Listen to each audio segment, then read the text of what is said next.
In the middle of special town meeting season, and joining us now live on the South Shores Morning News, we have the Carver Town Administrator, and that's Glenn Cannon. Thanks so much for joining us this morning. Oh, thanks for having me, Christine. Absolutely. Now, I know last night on your agenda, I think you had 12 articles, and like a lot of other towns, you had the MBTA zoning proposal on there. How did that go? Did you get a lot of debate? What happened? Yes, well, we did finish in one night, so that was a good thing, but a lot of spirited debate, particularly on that article. It did fail with an overwhelming vote of 94% of the voters who voted on that article, opposed it. So again, quite a discussion, but at the end of the day, the voters in Carver are not looking for that type of zoning in our town. Okay, so Carver will not be in compliance then with that. Do you know what's next on the agenda for that?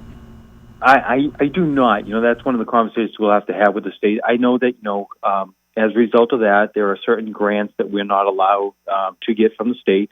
So, we'll have to factor that into our budget. We'll move forward with that as we get into budget season. That's all.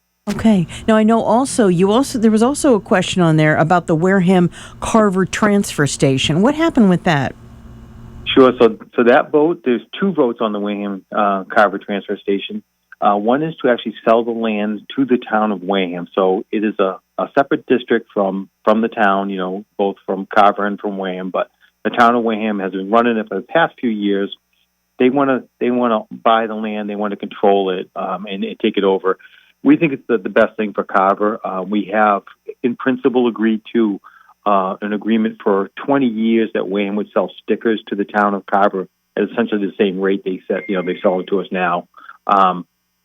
Again, the voters last night decided that it is a good thing to sell the land and then to dissolve the district. That was the second vote for it. So, once we sell the land, there's really no purpose in the town of Carver being a part of the district. So we might as well dissolve the district. Right, and I believe those were probably the biggest issues on your warrant last night. 12 items. Anything else I miss? We did have a pilot program for a battery storage unit. Very new to Massachusetts, quite honestly. These battery storage units. So it is the assessed value that's in contention. The town always thinks it's worth more than what the owner thinks it is. But we had a pilot program, so we have an agreement on that. So that's a good thing for the residents. So we are, debating that in a court of law, honestly. We also had two petition articles that did both fail. One for a Jellystone campground. They wanted to bring beer and wine into their general store. They had to rezone it. That failed.